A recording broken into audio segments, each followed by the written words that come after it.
The past couple of weeks we had classes about Rosh Hashanah, we had classes about Yom Kippur. I see some familiar faces and I see some new faces, welcome. Tonight we're going to talk about the holiday that is coming up, which is the holiday of Sukkot. So the past couple of weeks we learned that we were going through a cleansing process. On Rosh Hashanah to Yom Kippur, we did all these connections, all these spiritual connections that we did to cleanse the vessel that we have, so we can tap into a light, which in Kabbalah we call the light of Binah, which is the light that has the ultimate force of fulfillment in it. And we did that. We did that on, thank you. We did that on Yom Kippur. All of us, we fasted. I hope we let go of our physical body, we let go of our physical being. All of us, we got to a point, the last 2 hours, we let our soul go up to Binah and immerse itself fully into the light of Binah. And now we have a new holiday coming up. 4 days after Yom Kippur, every year, 4 days after Yom Kippur, we have a holiday called the holiday of Sukkot. And that's on the 15th of month of Tishrei, which is a full moon. So what's going on? Are we done? Haven't we done the job? Wasn't Yom Kippur enough? Wasn't Rosh Hashanah enough? Didn't we already tap into this light of Binah that we were talking about? Didn't we tap into this light that we all needed? How many of you guys felt amazing at the last 2 hours at least of Yom Kippur? Everyone tells me this year was a really easy year actually. Yeah. Everyone says it was an easy year. I don't know, maybe we were all just more connected in some ways. We have an amazing year ahead, and it was great. You know, the last 2 hours we all feel that extra energy that comes and joins us. The last 2 hours we see everybody comes to the synagogue and somehow taps into that energy. And we all got that. So what is Sukkah? Why do we go out for 7 days and build this temporary, flimsy hut, and we go in it? Some people sleep in it. Some people don't even come out of it unless they need to go to the restroom. There are people who literally just sleep in it for 7 days. Why do we need to do that? Why? Why do we need to build a sukkah if we have the opportunity to? What's the purpose of the sukkah? Didn't we do the job already? Why does the sukkah need to be in the shape that it is? Why does it have to have 4 corners, 4 poles? Why can't it have 5 poles? Why can't it be not be a hexagon? Or be a triangle? Or why does it not need to have 3 walls? Have you heard there needs to be a minimum of 3 walls with the sukkah? And why is it 7 nights? What's really going on? What's happening? And we learned that the roof of the sukkah actually needs to be in a way that is not man-made at all. It's made from natural material, such as wood or other kinds of branches. And basically it needs to be enough that you can see the sky through it and the raindrops can come into it. And then we also have an additional thing. Does anyone know about the lulav and etrog that we use? The 2 things, the citrus and the lulav that we use. What's going on with that? What is this thing that we're shaking left, right, up, down? Why do we need to do these things? These are some of the questions we're going to answer tonight. To understand what's really going on in the cosmos, what kind of energy are we tapping into now? And what's really happening, and what benefit does it have for me, whether I go into Sukkah this year or not? Whether I build a Sukkah or not, what difference does it make in my life? So what that if I go in a Sukkah and say the bracha and sit in it? So what if I go in it and eat, as is suggested to eat meat and wine? So what? What benefit does it bring to my life? So the Ari, which is an amazing Kabbalist, we quote from him a lot. They say he used to buy his wife everything that she wanted. Everything that the wife wanted, the Ari would buy. Even the most beautiful. Every time he went shopping, he would buy his wife the most beautiful things. And this is actually a relationship tip for the guys. So, but for himself, he would save the money, and the most beautiful thing he would buy himself is the etrog and the lulav. He would spend a lot of money to get the most beautiful etrog and lulav for himself. But for his wife, he got everything. So it's not just that we're using these things as a symbol. They're tools. Everything is a technology. Everything is a tool that brings down for us some kind of an energy. So this light of Binah, this light of ultimate fulfillment, that every single one of us immersed ourselves into on Yom Kippur. Do we have it right now? Do you have it? Do you have it, Optin? We have what, I'm sorry? I saw you shaking your head, so I was excited. I'm like, you already have it, like it's all over you. This light that we received on Yom Kippur, we talked about this on Yom Kippur. We cleanse our body and we get this renewed light, the light of Binah, that within it basically is the part of the light of the Creator that has all the fulfillments that we are looking for in life. Everything. Do we have it right now? We have it, yeah. Do you have it? We have it. It drove us to you. Wow. It drove us to you. Right? Wow. Oh wow, that's very nice to hear. In reality, yes, we have it, and no. We have it reserved for us now. This is why, see, this light that we tapped into, the reason we let go of our physical body on Yom Kippur is because it's not something physical. This light that we tapped into is something metaphysical that we tapped into. That's why we let go of the body, we let go of any kind of physical things, we let go of the food, we let go of the leather shoes, we let go of any looking good or feeling good, because it's something metaphysical we tapped into on Yom Kippur. But is it in my life yet? Has it come to the potential? Has it reached its potential and God had manifested into my life yet? No. It's still in potential. You know what it's like? It's very similar to going and buying a gift card or getting a voucher, and every one of us on Yom Kippur got a voucher with this potential light that we have reserved for us. And what happens on Sukkot? We redeem it. You get the chance to redeem it, to bring it to manifestation. The gift card, all of us, we did spiritual work during Rosh Hashanah and Kippur. We cleansed our vessel. We tapped into this metaphysical light of Binah. We reserved it for ourselves. It's like buying a house. You went and saw the house. You went into the escrow. You even closed the escrow on Yom Kippur. But until you haven't moved into it, until you haven't brought it into manifestation, it's still in potential. It's reserved. All the blessings we want, the money that you want, it's all reserved now. You brought it down to the amount you did your spiritual work, to the amount you had desire for it, you got it. The voucher is there. Sukkot, the 15th of the month, has a full moon. Full moon.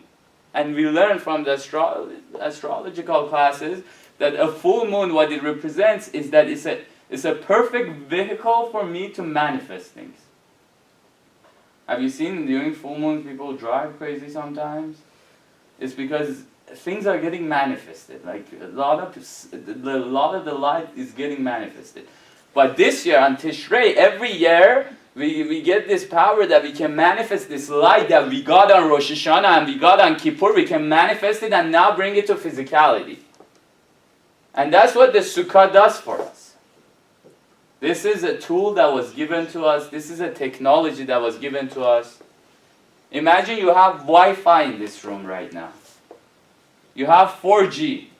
But if you don't have a laptop, if you don't have a phone, is that 4G any good? Is that Wi-Fi any good? So you need a laptop for it to dwell into it. You need a phone, you need an iPad, so that it becomes reality, so you can get these waves and it gets manifested. Even in physics we learn there is potential energy and there is kinetic energy. So right now this light of Binah is in potential, and starting tomorrow night we're going to get this energy that we can manifest it into physicality, bring it down to our homes, bring it down to our life, to our relationships, to our work, to our school. And that's the light that we are tapping into. That's the energy that we are getting into. And this Sukkah is our laptop. This is our technology. This is a hub that we are building. It's a technology given by our Torah. It's a technology given by our sages as well, some of it, but it's all from the Torah. That it helps bring this down by you going sitting in it. It's like having and tapping into that laptop. By you doing the things that you do, by you sitting and having wine and meat and bread and having a meal and being joyous and happy inside it, you bring it into manifestation. And that's exactly what's happening in a sukkah. It's not that it's just a symbolism of people coming out of Egypt. This is technology, guys. This is a technology for our soul. This is a technology for our spirituality. Sure, on a face value, it might be a symbolic thing too. But in reality, every bit of it is built in a way that can draw the energy that we need to manifest it into physicality now. This potential energy, which the Kabbalists call the surrounding light. And we're going to get into it more. We're going to get into it more.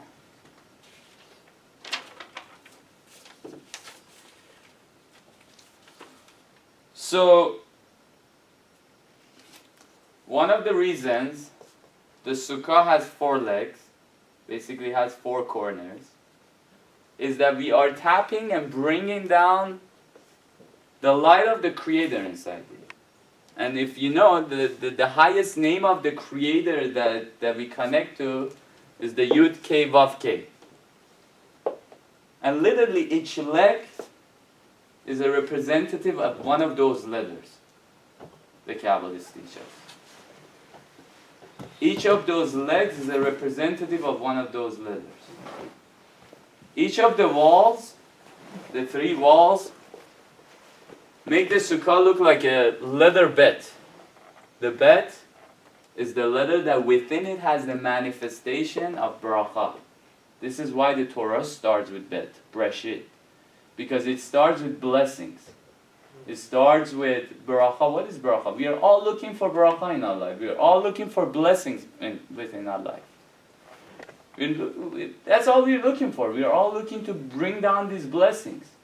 So this sukkah that we're building is a hub for this light to come in, to stay in.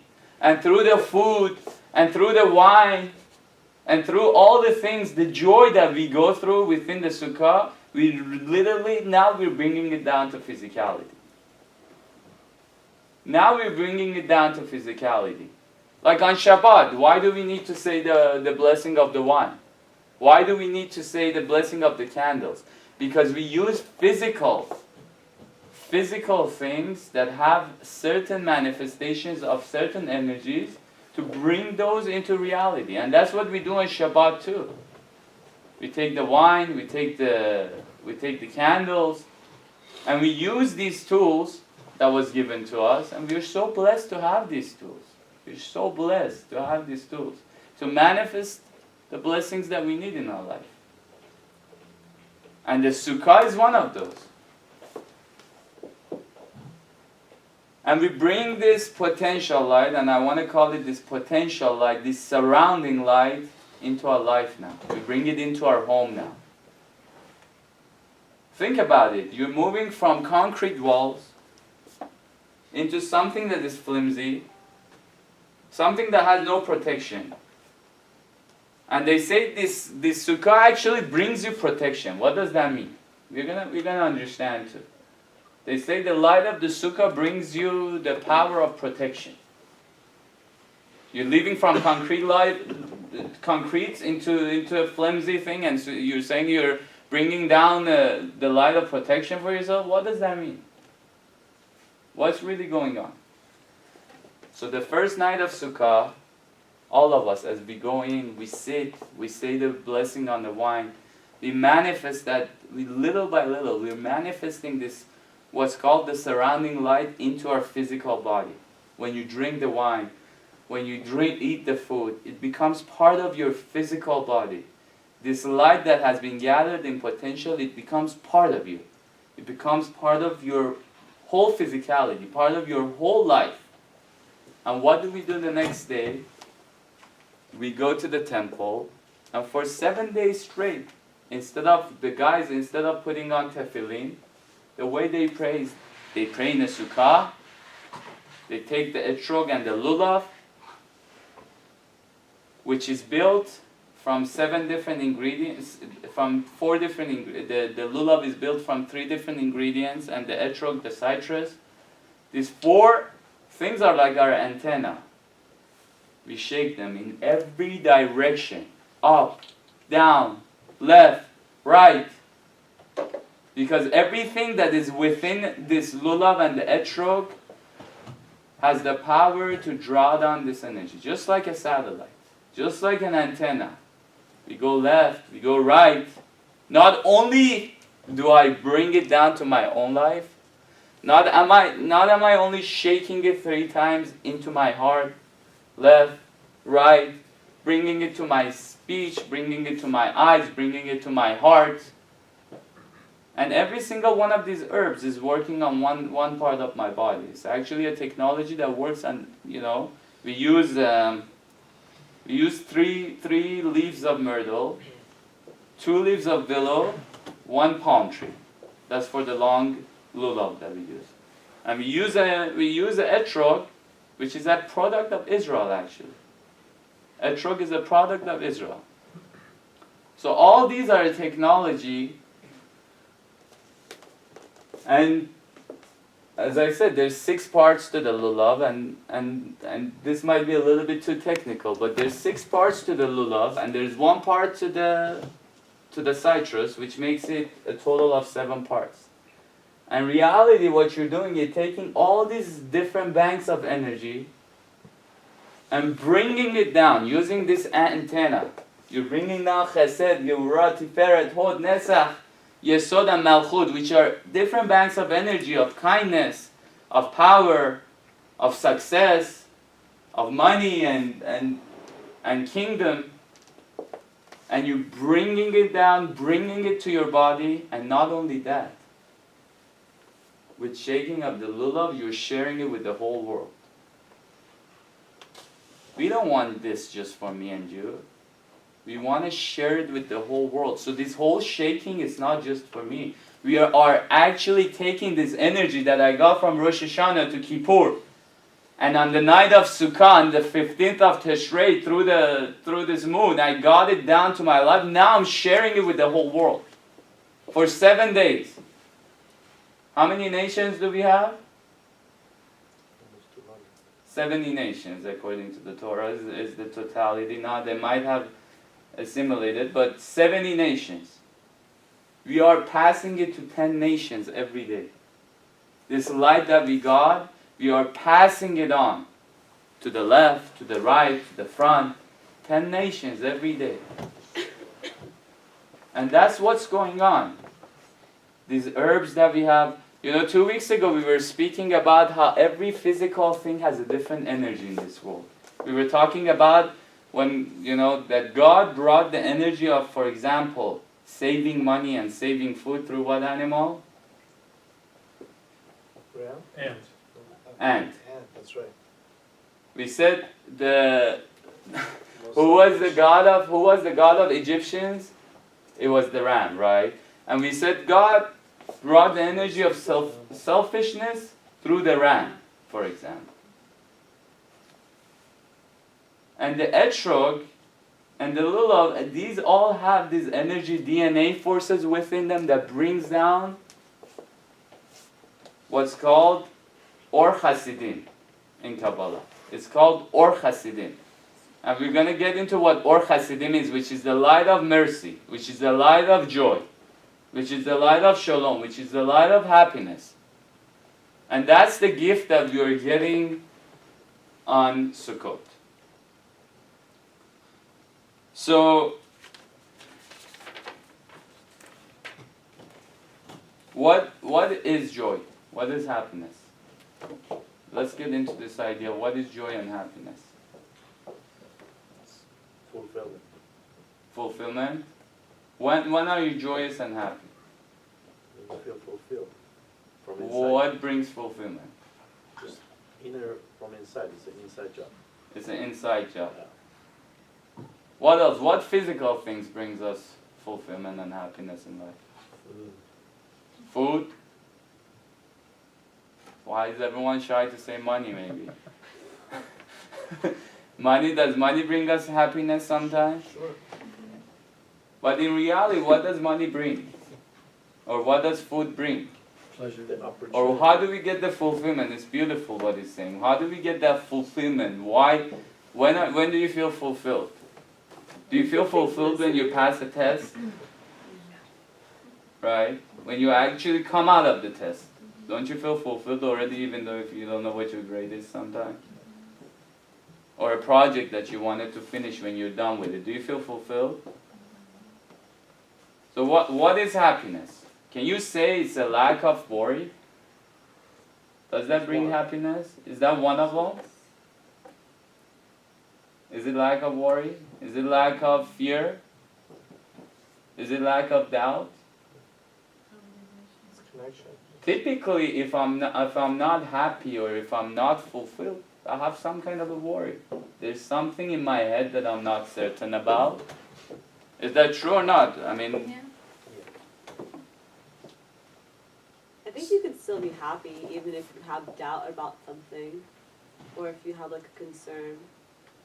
true. You could still be happy. And how do you get that happiness even if you have doubt? I mean, sometimes, let's say, okay, sometimes some stuff is a small doubt. You know, Right. you give it a small probability that this thing might go wrong or that thing might not go the way I want to. But if it's a big thing, like you're waiting for something big, you're worried about it, you know, is your happiness 100%, would you say? Not 100%, maybe. What was the question? What's happiness? What's joy?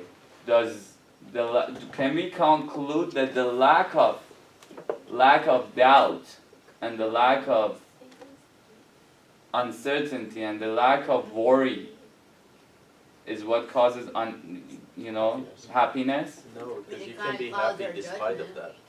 You could be happy Be despite happy of that? despite of it. It's a choice. It's from gratitude. It's from feeling that you have accomplished, you have contributed. Beautiful. Gratitude is an amazing way of gaining happiness. Typically unhappy people don't have gratitude. That's one of the things. But what brings gratitude again? Perspective. Appreciating what you have. Huh? Appreciating what you have. and Appreciating what you all, have. and all of its measurements, small, big. No matter how big and small. Even challenges, Even right? challenges, taking it as what it is. And what do we call that in Kabbalah? Emunah. Emunah. Your tikkun, taking your tikkun as. Because a lot of us have a lot of things and we don't appreciate. You know, until 2 days ago, you know, we were, and last week, people in Miami, 2 weeks ago in Miami, people were not worried whether they weren't appreciative that they have electricity, right? As soon as electricity goes out, they're like, oh, I'm so happy I have electricity now. Yeah. Right? Because now the worry came and now it was back, the unworthiness. Then you get to a point of appreciation. You get to a point of that we are so blessed and sometimes we forget. Acknowledgement. Yeah, It's like that during Yom Kippur. You're thinking about, once you come out of the fast, like, oh my God, food. It's amazing. You Exactly. feel more blessed, more appreciated. Exactly. Water. Only the one thing I found is the biggest thing is perspective. It's perspective. Perspective of everything.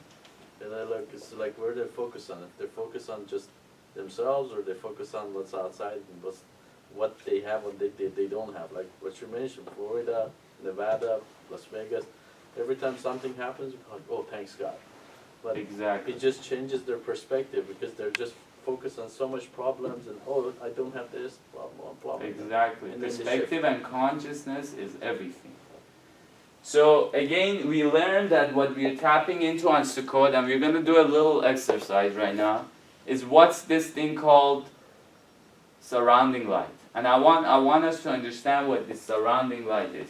I want everyone to take a piece of paper.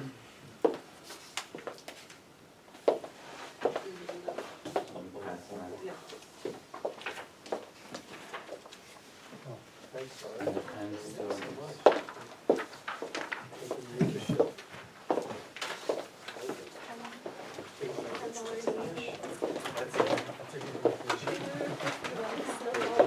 Do I have my notebook?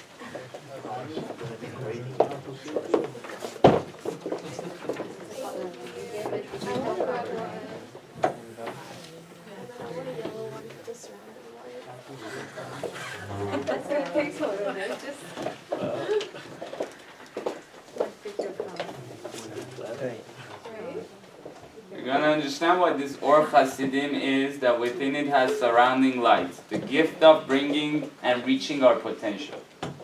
So everyone, after you get the paper, make a circle like this, just in the middle of the page, or smaller, smaller actually.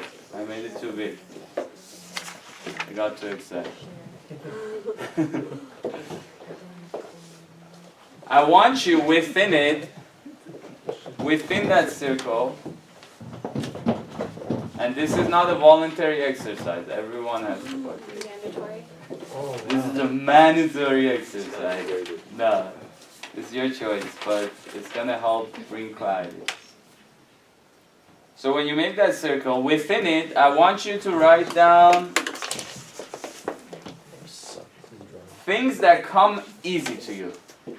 Something positive, not just one thing, 2 or 3 things that are positive about you personally that comes easy to you. You might be a generous person, you might be a happy person, you might be a person who's patient, you might be a person who's giving, kind already, you might be a person who's a doer. I want you to write 3 things about you that you believe is a positive thing that you own. Your friends know you have this good quality with you. You know you have it. You know it's one of your strengths.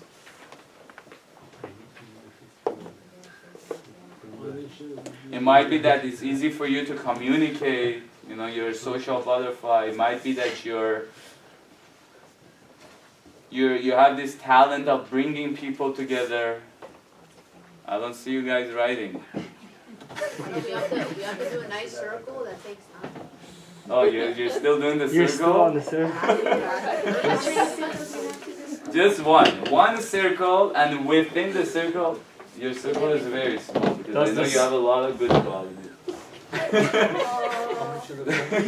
So make a bigger circle. Does the circle have to be round? It doesn't matter. Yes, it's better if it's round. Only 3 things. The stuff you put inside it is more important. Only 3 though? Roxy, the No, you put more than 3. Minimum of 3 things about you that are positive. If you're a kind person, if you're a person that Loyal. is loyal, give me examples, you know? Omid, Going Yes. around and sharing. you, Oh, you're oh, thank you.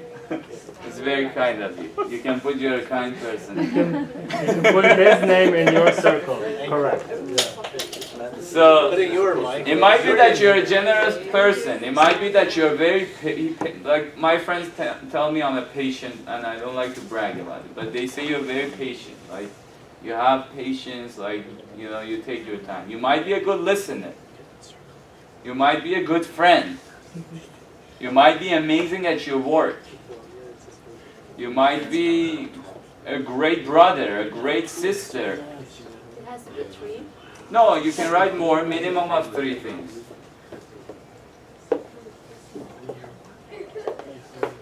And now, outside of the circle, are you guys done?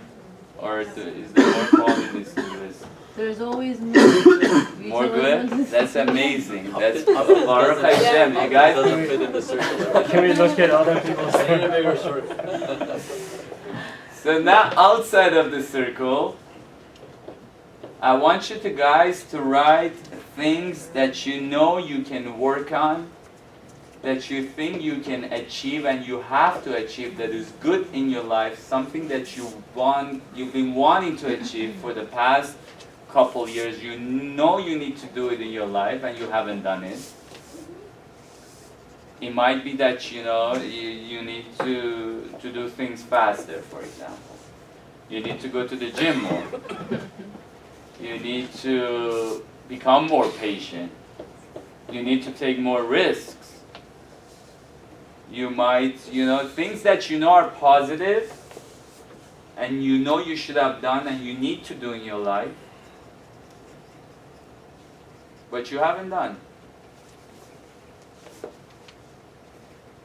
It might be that you need to become more kind. You need to volunteer your time more. You need to, I don't know, everyone knows what's good for them. You need to quit smoking. Maybe God, God, I don't think anybody smokes here. So that's a good thing. You need to quit drinking.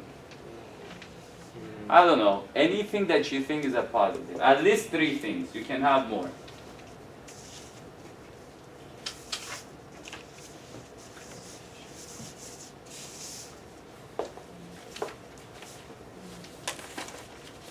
You need to find your soulmate.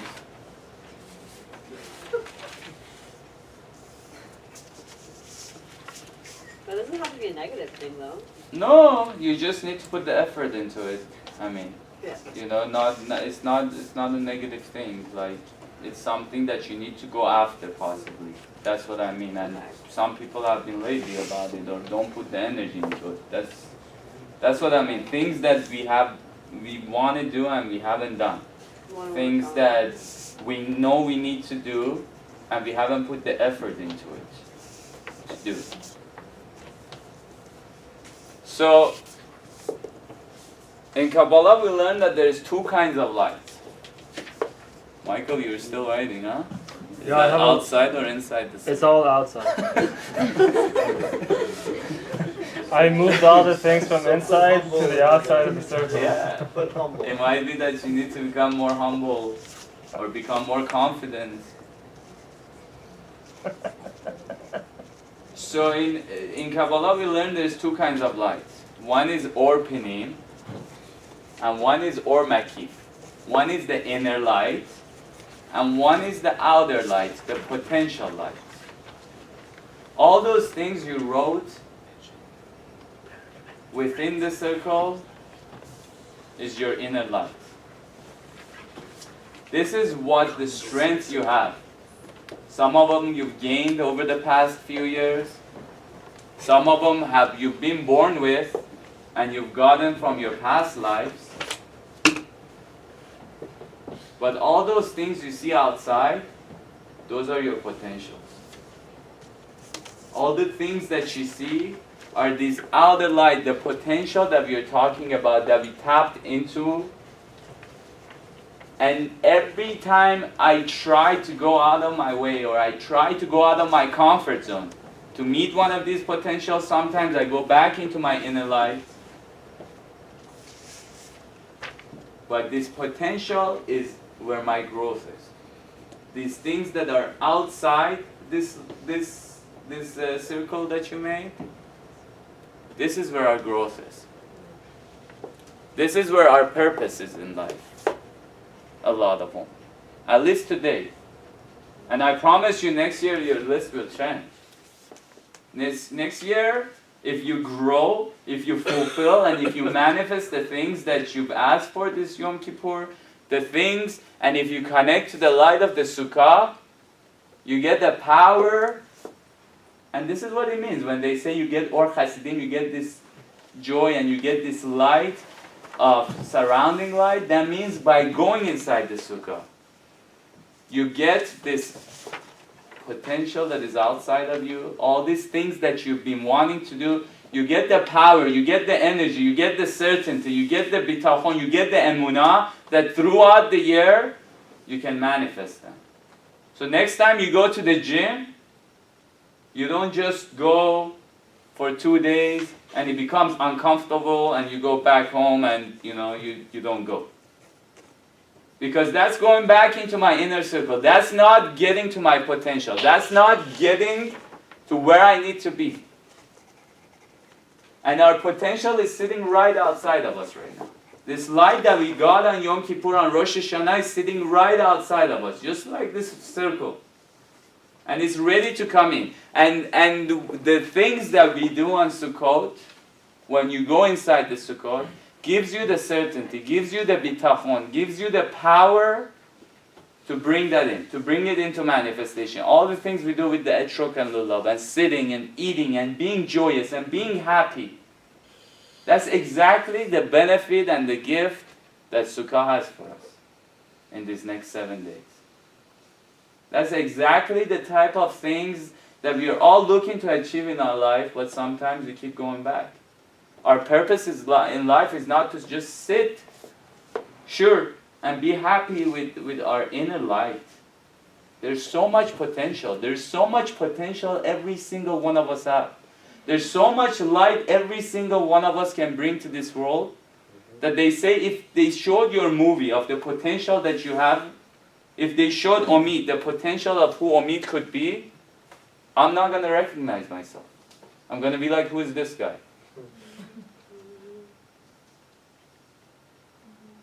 But by going, we've already done the work. We've already emptied our vessel. We've done the work on Rosh Hashanah and Kippur. Not through the Sukkot, with joy and happiness and simcha, we are getting this surrounding light more and more manifested. And what does the light of the Sukkah give? Does it mean, all of a sudden I'm going to get up and go to the gym tomorrow? Does it mean that?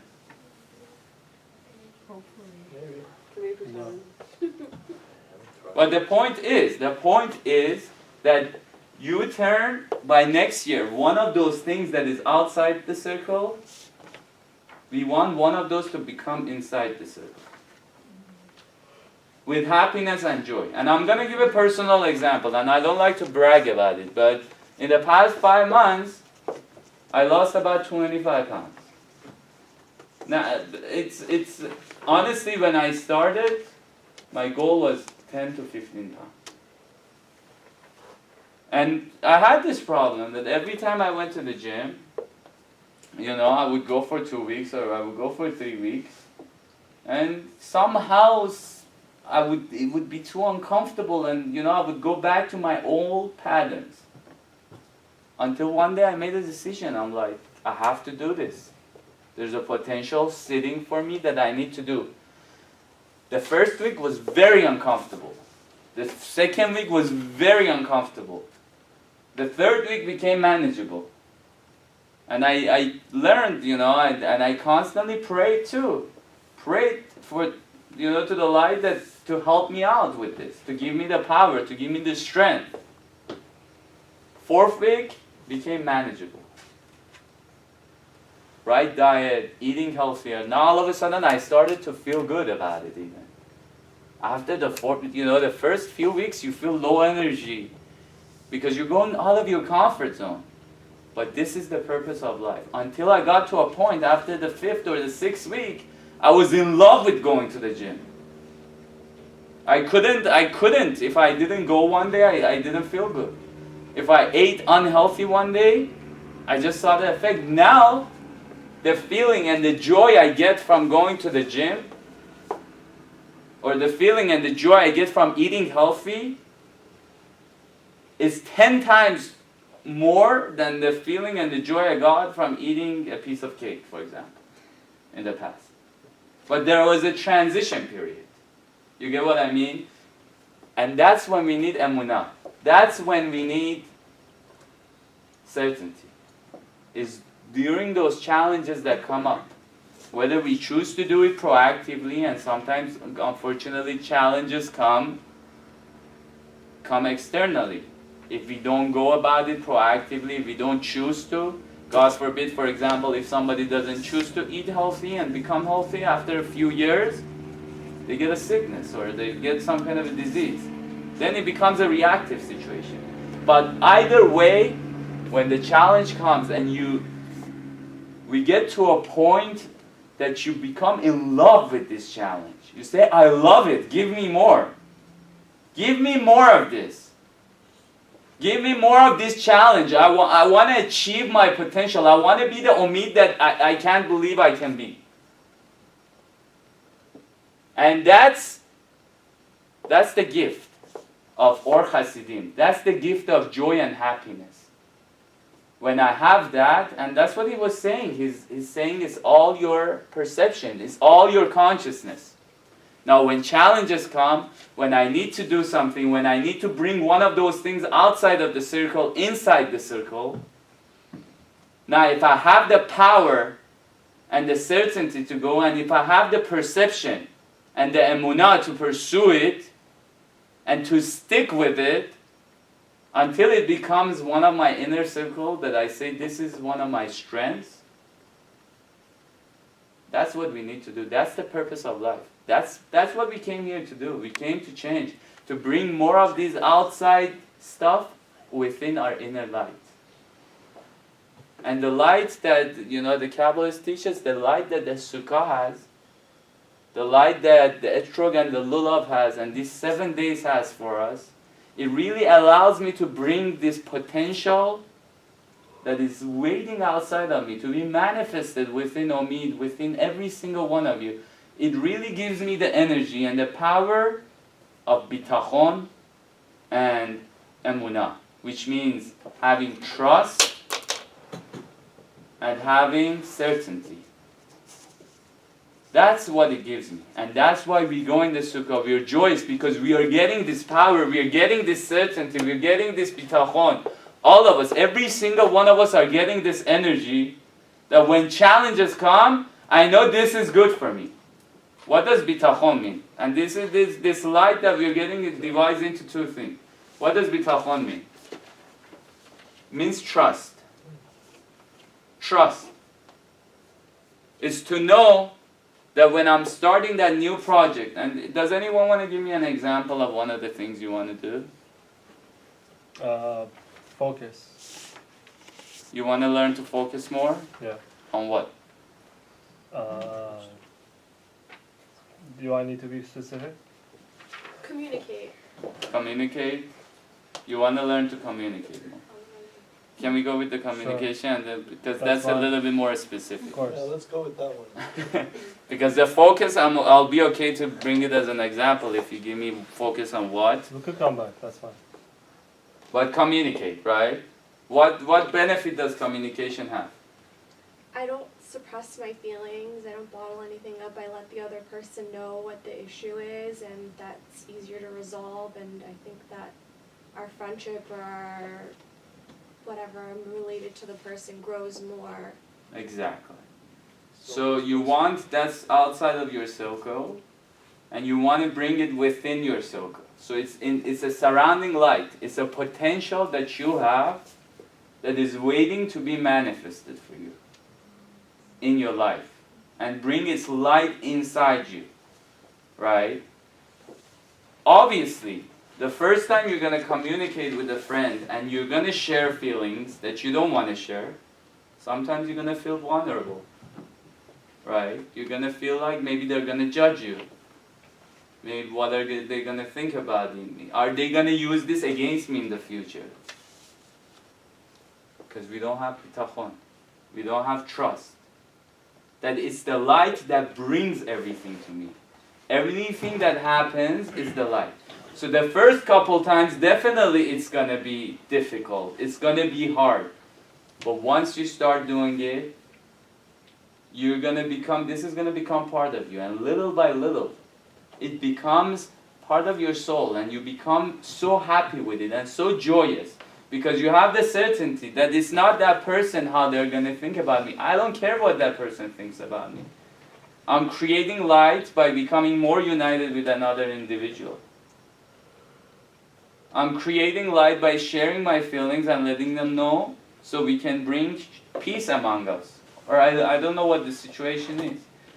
But the light, the trust is that I'm gonna go, the light of trust that it has for us, and the light of bitachon, which means trust basically, is that I'm gonna go forward and God is gonna help me, the Creator is gonna help me be successful. That's the first power that we get on Sukkot. That's the first gift that we get. That I'm gonna go forward no matter what, and the Creator will make me successful. Now certainty is the second gift that we get. Now imagine you go and communicate with a friend, you pour your heart out, and the friend goes and backslashes you, and hurts your feelings, and talks behind you, and does all these things that you didn't expect. Now the trust was that I'm going to do the right thing and I'm going to get the right results, right?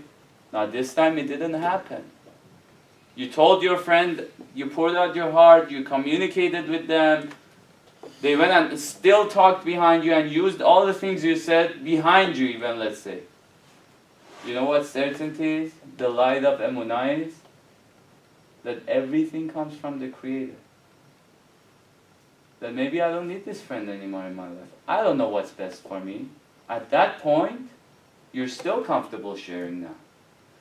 And it becomes part of you, for example. And I don't know if the examples I'm giving is relevant, but I'm talking about my own side because I had communication problems too. I personally sometimes have a hard time opening my heart to friends because I felt vulnerable. I felt like, oh, how's this person going to judge me, or how's this person going to think about me? But who cares? If that friend, certainty, emunah says, the Creator is giving you exactly what every single one of us are. Even if it looks tough and challenging, even if it looks dark, that means there's light behind it. There is light behind it. In the big picture, because me and you, why do we go in a sukkah and you can see through the roof? You go in something flimsy. Because behind these concrete walls, behind our five senses, we are so limited. We don't see that much. The roof has to be in a way that me and you can see through it. Can see, we get this light, this energy that we can see through the five senses. And we can understand that the Creator has plans for us that me and you don't understand. So we go into challenges, we go into opportunities with trust that it's going to work out and it'll be the best. But we also, the second gift that comes part of this Or Chasidim, this light of happiness, is that even if things don't look good to me at this moment, I know the Creator wants the best for me. I know the Creator will never give me more than I can handle. He will only give me as much as I can handle. And even if it's painful, you know what pain is sometimes? It's this outer light trying to get inside you. Even if it's painful, I know this is the way of growth. Even if I lose a friend because of it, maybe in the big picture I didn't need a friend. That type of friend to be in my life, for example, if I opened up. And if this is a person that is going to judge me, why do I need this friend anyways? But if I don't pursue it and I don't communicate, for example, and if Omid stays the way he is, he's going to keep these friends, for example, within their life too, and later they're going to bombard him with different things that he doesn't need in his life, basically. So the light of Sukkah, the light of joy, is that we get this power of emunah, we get this power of trust, and we get this power of certainty that everything that the Creator gives me is for my best. And we get to this point of appreciation that I appreciate everything I have. You know, there is a paradox too here. And sometimes it's very confusing. I remember when I was studying Kabbalah, one side was telling me, oh, always be happy with what you have, appreciate.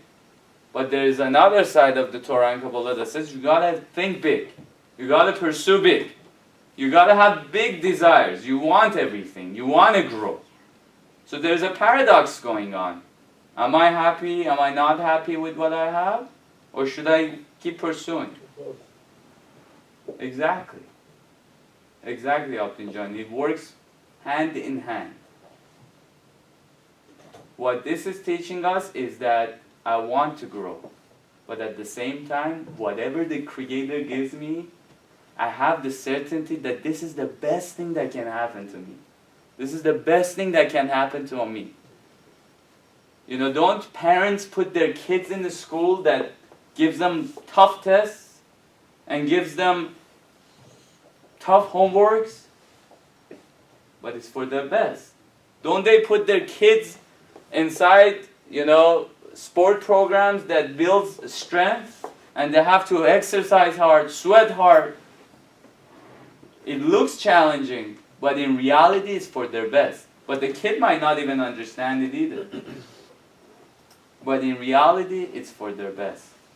And it's the best for me too. And the light we're getting by going into the sukkah, by going into this hub, and letting and enjoying and being happy that I'm getting this light of certainty and getting this light of trust that whatever happens in my life is for the best.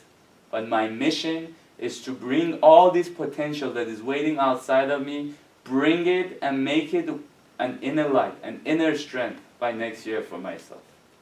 And God willing, all of us takes one of these things from outside of the circle by next year and turns it, all of them, at least one of them. And it's sometimes good. What he said, focus, right? One of the things is focus. And one thing that I personally think we should be which is outside of all of us is the light of appreciation. Because the more appreciation we have for life, the more appreciation we have for the challenges and we look at them as opportunities. I personally always have that outside of my circle. Even if I'm the most appreciative, I could still be more appreciative. You know, there is more to be appreciative about. To be appreciative about the fact that I can hear, that I can smell, that I can see, that I can walk, that I can do things, that I can sit here in the class, that I have a sister, for example, that I have an amazing mom. And that's also a key to happiness a lot of times. Unfortunately, a lot of us lack appreciation, and it's something that really brings a lot of joy and happiness to all of our lives. And God willing, we all tap into this Or Hasidim, this Sukkot. We all go inside. The first night is very important. Try to get to a sukkah, sit inside it, be happy, be joyous that you're getting this power, this light that brings in your life emunah.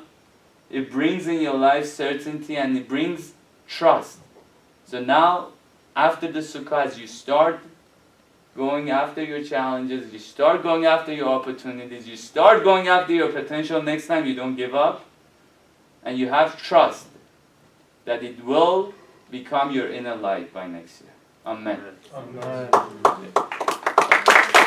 Anyone has a question? Yes. A lot of the holidays that tie into the upcoming, in September in particular, a lot of them I feel like have to do with the light, like letting the light in. That's been emphasized enough through a lot of the lectures, through enough of the holidays, especially the high holidays. So my understanding is these are the requirements and tribulations that we need to go through to actually Sukkot just kind of ties everything together and it keeps it captive for us to break into, is my understanding of the class. I'm not sure if I'm really understanding it, but you go through Rosh Hashanah, and then you go through Yom Kippur, that's another test. And then finally you're at the end of the tunnel, and then that's when you're getting it all in. That's an excellent summary of what's happening. Basically, it's all in potential, and like you said, and you're doing all these things, and they're all in potential, and during Sukkot, you're really just directing the light to our physical things. our physical home and our physical, you know, relationships and our physical body. It really just ties everything together in some ways and brings it down to this physicality. Okay. Does that answer? Or, I mean, what you summarize is pretty much correct. I just wasn't sure because you see a lot of light in the high holidays. And Everything is about light, you know. Yeah, All we are everything's looking about for at the light. end of the day is the light of the Creator. The more of this light we have, the more fulfilled we are. we just have to tap into it in the right direction. And we have the tools to. God will, you know, we have the Rosh Hashanah, the Shofar, we have Yom Kippur, and we have all the tools. We just, knowing about it is the first level of connection. It's the first level of connection that we have all these tools that are here to assist us. Unfortunately, throughout the years, a lot of times we think these are symbolic things, these are traditions, but these are tools. So it's Now imagine if you don't have a phone and a computer, then it's a lot tougher to communicate with people in the world. You have to use different things. But we have the tools. We have the Sukkot, we have the Eshrog, we have the Lulav, and these are tools and technology that can bring us the things we need in life. And knowing what we're doing and how we're connecting to it. Obviously we have to go out and do the work now. Now that, you know, all these holidays are gonna finish, we have to go and do the physical world, but at least we've gotten the recharge that we need. The battery is full now. We're going in with a full battery of certainty, we're going in with a full battery of bitachon, and we're going in with new desires that we built throughout Rosh Hashanah and Kippur. There's a lot of new desires that we built, and you know, right now the battery is becoming completely full. So in the upcoming year, we have full battery. What if the desires that you want for yourself are not necessarily what the universe or Hashem wants for you? Do you partake in that? Do you keep fulfilling the desires that you have for yourself and setting in within those obstacles, or you kind of suppress it? You kind of say, you know what, I'm gonna pause, I'm gonna let it go, I'm gonna kind of see where the universe is, because I feel like a lot of us kind of go through that. There's something that we really, really want, and we have this unbearable desire for it. We're sitting there, Yom Kippur after Yom Kippur. We're like, you know what? Maybe it's not for me. Maybe it's not supposed to happen. Maybe I'm not supposed to have that. And that's where certainty comes in. That's where emunah comes in. Is that so many times I think I know what's best for me, right? That's what you're saying is I think that this is best for me right now. Or this timing is the best timing for me for this to happen. Or desire, I think she's saying, not just Yeah, like if you have like this Can you picture, give me an example? like if you have this picture engraved in your mind. Okay. Like this is how my life is supposed to be, and this is what I want for myself. But you know what? It's not up to you. That's not necessarily what your life's gonna look like. That's not your outcome. That's not your prediction. A lot of us, our life is not going to turn out the way The way we we imagine, anticipated, because of course, but there's so much more that the Creator has behind for us, and there's such a bigger picture for all of us that we can tap into. And you're right, a lot of times we build these imaginative things that we want to go through. But our point is that I want to grow. You know, what I personally pray for typically is that I want to have less ego, I want to have more certainty, and I want to grow towards becoming a better person and a more giving person. And you know, you let the light direct the rest, and the rest of it. At that time, whatever you think is going to take you to this route of the Creator, that I'm going to grow to become a more giving person, I'm going to grow to become a less egoistic person, I do that. And I go through. But if things don't go the way I want, that's again, we got to be happy. The Creator has something else in the box for me, within the present. I don't know what it is. I might not know for another 4 or 5 years. But I know that the Creator that I have, it just wants the best for me. And that's the power we get on Sukkot too, is the power of certainty. That even if I'm changing routes, let it be. Let it be. Even if my desires are not correct, And a lot of times, if some desires do not come true, it might not be the best thing that I want for myself. You know, the life wants to tell you you're here for a different reason. And sometimes it's just that you haven't tried enough. I think in every case it's a little bit of a different scenario, and you could only tell if you've tried enough to earn these, if you've tried fully and put in your full, potential into it to make it happen, and if still it doesn't go your way, then you need to pray for more bitachon and more emunah. And this is one thing we need to pray for. We need to ask for more emunah. We need to ask for more certainty in our life. A lot of us pray for things in life, but we don't pray for certainty. We don't pray for certainty. I personally didn't, yes. But can't you say that there isn't ever any absolute certainty in life? Like, in a way, certainty doesn't exist. Like, if you think about it, because no matter how much you go out through life, there's always going to be something you don't know. And that aspect of not knowing is uncertainty in itself. The not knowing, true, there is always some amount of certainty that, uncertainty that is with us all the time. But it all has to do with how you approach it yourself. He was saying it's all the perception. If you want to look at things that come up in your life, the challenges you go in life, if you want to look at it as the Creator doing something negative to you and giving you darkness and a hardship, that's your free will. But if you want to look at it as a channel and as a challenge and an opportunity that it's here for me to grow, that's also your option. That's where our free will is. We have free will to direct our mind. Do I want to look at this as an opportunity, or do I want to look at this as something negative, something dark? If I go right now and someone broke my windows and stole my car,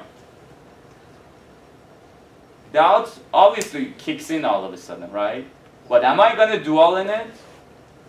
Am I going to dwell and think, or am I going to be, look, there was a reason this happened. There was a reason. The Creator knows what the reason was. I don't know. Maybe the Creator wanted to teach me to park in a better spot. I don't know.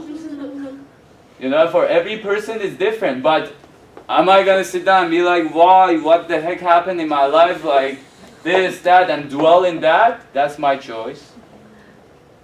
Or I can say, what am I going to learn from this? What is the Creator what perception is He trying to change? I'm happy that I'm learning, and I'm going to take a growth lesson out of it. And next time, I'm going to treat this differently and be happy that I'm growing. Because at the end of the day, we are here to grow. We are here to change and grow. And whatever happens is a tactic for us to grow. Yes. Sorry.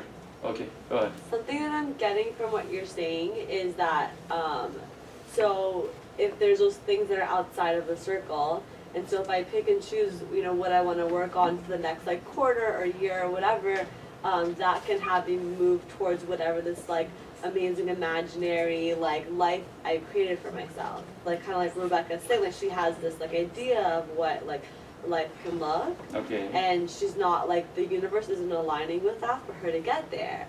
But I'm seeing that because I'm kind of disempowered by the fact that she can't have that because the universe doesn't want it. No, she should be able to have that. So if she just picks and chooses those things outside of her circle and works on those things, she should be able to get there. You should be able to, but still if you don't get it, the fact that you put the work into it has given you a new perception. And this is the exact power of having certainty, is that I'm appreciative of everything I have today. Everything I have today, I'm perfect the way I am. But I'm here to grow. So we need to have this mentality that I'm perfect the way I am today. I don't need any external things. And I think maybe this might answer your question. But we need to have this appreciation for everything I have today. Anything that I don't have, I'm still appreciative. I'm 100% appreciative of whatever I have today. But I know there is a way to grow. There's still room to grow. I'm appreciative, I love where I am, but there is room to grow. So even if things don't turn out the way it is, I'm still happy and know the Creator knows what's best for me. But I also have trust that I'm going to move forward, and I think at this moment this is the best thing that is going to make me grow. This is the best thing that is going to make me a more giving person. This is the best thing that is going to bring me closer to the Creator. I'm going to move towards it. But with happiness, with joy, with fulfillment. Not from a place of being desperate. I'm going in a proactive way. So that's really a paradox that's happening, and that's why I said we need to put appreciation always kind of outside that box, so we remember that we want to become more appreciative all the time. That's one of the outer boxes that we can constantly always tap into, is to become more appreciative. We become more appreciative, but we understand we have a potential to reach into. And that's true happiness. That's how our forefathers brought about happiness too. Abraham was completely a happy man and a gracious man, and he knew and he was happy with what he had, with his lot. But at the same time, he knew there is so much that he can grow. The Creator told him, leave your parents' house. He was sitting and studying and doing his things. He said, leave your parents' house, leave your city, get out of here. And Abraham leaves, to go to a new territory, to grow, to change the perspective, to become something bigger than he is today. But was he an unappreciated person where he was? No. He was still appreciated. So this idea of appreciation needs to always be with us because it's part of happiness. If we are unhappy, that means I'm not appreciating. I'm not appreciating, I'm not grateful for the things I have in life. That's the first level. If somebody is unhappy, the first thing I gotta look is that I'm not grateful. The second reason now, if I have stress and anxiety, is because there's all these potential lights for me that are waiting to come in and I'm not tapping into them. I'm not going after them. That's why I'm getting anxious and I'm getting anxiety. But first thing you gotta look at is how appreciative am I? Am I waking up every morning saying, God, thank you so much that I can breathe? God, thank you that I have electricity. God, thank you that I slept a comfortable 7 hours last night. There are a lot of people who don't have those things. You know what they say, just to put some light or shed some light or some insight, whatever. I'm just gonna share my input. I like to read, okay? That's amazing. So, as I was reading the book with everything that's going on with Vegas, everything that's around us, with the tragedy that's, upon us, they say if you just turn to someone spontaneously, you don't know them, or you do know them, and just say, you know what? You look nice today, or hey, it goes a long way. Like, that happiness lasts longer and it creates more happiness throughout the rest of the day, and they remember that. Rather than, just spontaneous acts, they last longer for fulfillment of happiness, from what I learned from psychology, which is pretty cool. It's really nice. That's So, very beautiful. Yep. Just That's randomly very turning to beautiful. someone an act of kindness and saying, you look nice today, or hey, I like the way you communicate, can you teach me, or something like that, really lasts a long way. And that's so beautiful. And we need to all get to a place that we're not just happy for ourselves, we become happy for other people's happiness as well. It's when someone, for example, has a success in their life, I become so happy as if I got it. Mm-hmm.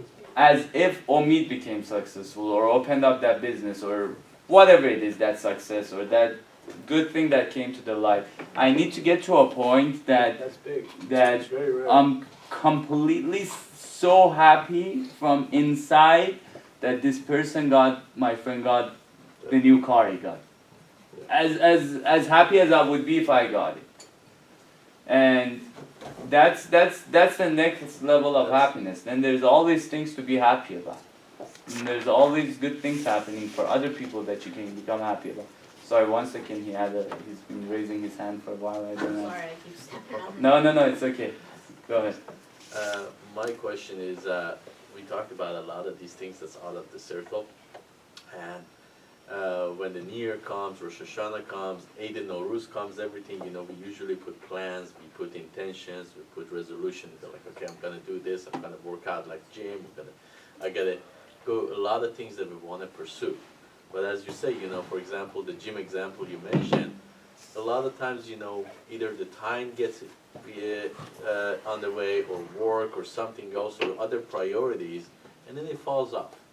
So my question is, what do you have in mind as far as being able to stick to these plans, especially the ones that are really important, and be able to have enough motivation, enough power, enough juice behind it to really push us through, and when the going gets tough, we get tougher, we can keep going. What do you recommend on that? I personally recommend daily prayers.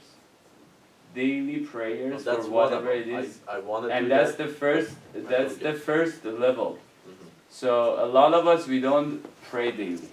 We don't pray, and when I'm talking prayer, I'm not talking about going inside the synagogue. I'm not talking about it. It's spending 15-20 minutes a day in the morning, and making our mornings is the most important thing. If I really want to lose weight, I wake up in the morning, I tell the Creator, look, I want to lose weight today. Give me the power to do it. Show me, give me the understanding, give me the wisdom. Every day, this is the first thing. Make a list for yourself, and pray. Pray and speak, even if you speak loudly, so it's the best thing, because you're already bringing it from your thought to the next level of manifestation, which is words. It's already becoming more manifest. So pray. Give me the wisdom to know what's the best exercises that I need to do. Give me the wisdom to know what's the best food for me to eat, to have more energy, so I can become healthier. Give me the wisdom because I want to become more healthier, so I can bring more of your light in this world. So you need to see from the beginning all the way to the end why you want to become healthier, for example. It's not that I just, and if it's the reason is, if the desire is small, then we give up a lot of times. But if the desire is big, if I want to become healthier, so I have more energy, that I wake up 6 in the morning, and I use every second of my life until 10 p.m. to its fullest, then that's a bigger desire. A lot of times our desire for losing weight is just to look good for a party. It's to look good for summer. Small desires. Our desires need to become bigger, but I think a lot of things, the best thing is basically making a promise to yourself that you're going to keep commitments. But in the morning, it's so important how we make our morning. Waking up and speaking to the Creator, speaking to yourself, whatever it is. Today, give me the power to exercise. Today, give me the power to... That's one of the challenges, because we keep so many promises that we give to people, but a lot of times, I myself personally, I fail on my promises to myself more than promises to other people.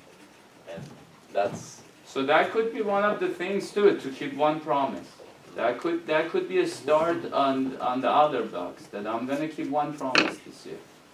And every morning I'm going to pray for it. I'm going to pray to the light, to the Creator, to give me the power, to wisdom, to give me with chesed, with simcha, with happiness, to give me the power to do it, to get to a place of netzach, which is become victorious, and to bring it down to malchut, which is to this world, to actual manifestation. So you ask the Creator, give me the wisdom, give me the power, give me the understanding of how I can become healthier, for example. How I can become healthier so I can have more energy at work and come and, bring more light to this world. And make the desire bigger. You want to make money? You want to make more money? Ask, be like, I want to be able to give $1 million in donations this year. Ask for something bigger. That means 10%. That means you're asking for $10 million. Right? But you're taking your desire and making it a bigger purpose. You're not just thinking about me. I'm saying I want to become a channel of your light. I want to become a channel of this light. I don't just want it for myself. I want to become a channel of your prosperity, of your money. so I can give donation, so I can help the world. You ask, give me the power to to give $1 million a month, a year, a month, whatever it is. Or we just have to make our desires bigger. That's one of the things. But again, be appreciative at the same time, because otherwise, you don't want to go into this idea. Oh, I don't have this, I'm unhappy. Be appreciative with everything you have, but understand there's a potential that we haven't reached, that we can tap into. Did that answer the question? Yeah, thank you. Do you have Appreciation, just want to share, Dennis Prager, he actually talks a very good point. He says gratitude and appreciation is the mother of happiness and goodness. So without the two, you can't do that. So the crap that happened in Vegas, anyone that's like, every one of these people, they're just ingrateful and miserable. So if they were grateful, they cannot do this. So if there is more gratitude, more appreciation, living in the now, this shit is not gonna happen. But that's the frustrating piece. It's just Dennis Prager has a very beautiful program every Friday on the Amazing. Happiness Hour. It's really amazing. Did you have a question, Mike? Yeah, I have a comment actually. So Yes. we were talking about Thank Amuna, Yes. and it's really Amuna is like very central to having happiness in your life. And we talked about how you have to pray for it, and that's very true. But you also have to work towards Amuna. And Amuna is, you have to think about. I read a book on Amuna, and it's the way it describes it. It says that Amuna is like a muscle, and you have to work it out. If you don't work it out, it gets weak. And if you work it out, you can strengthen your Amuna. And one way to strengthen your Amuna is to study on Amuna. And one book and one resource that I've found to be amazing, it's this one book called Living Amuna. And it was so successful in its first edition that now there's a Living Amuna 2 and there's a Living Amuna 3. Wow. And it's like 3-page chapters on like a daily lesson on Amuna. You read it, it takes you like 2 minutes. And it's extremely powerful. Daily? And you just read one passage a day. It'll take you a minute, and it just sets your mind in the right place for the day. And you just make a habit of doing that every day. Take a minute or two out of your day to read a passage from it, and it's really, really helpful. Do you remember today's? Huh? I don't know. Okay, check it out. That is what he said is a perfect description of how we need to go about the Emunah. It's a muscle that we need to build, and it's one of our ultimate works, because if we have complete Emunah, then that's when we become united with the Creator. It's really a muscle that we need to build, like he said. It's a daily thing we need to work on when things come up, challenges come up, and knowledge is part of it. Knowledge is the first level of connection, is to read about it maybe daily, to read stories, to do works of Emunah and pray for it and apply it when challenges come. To understand that I don't know what's going on. If my car is broken right now, or if this is happening or that happening, true, it looks sad, maybe I need to change the perspective, but at the same time I understand the Creator is doing this, and this is the best thing that can happen to me, at this moment. So there's great books. Those are I've heard amazing things about living Emunah. I've also had the Garden of Emunah. I think that's also amazing. If you guys want to get it and read it. And Emunah brings happiness. Emunah brings appreciation, and through it brings happiness. And it's really the work that the consciousness of having complete certainty is the work that we're all doing, in anything that we do. So let's hope for that, all of us, and we hopefully bring that this Sukkot and this coming year, all of us coming with more Emunah and more bitachon next year, and everyone, and we share that with the whole world. Thank you. Amen. Thank you.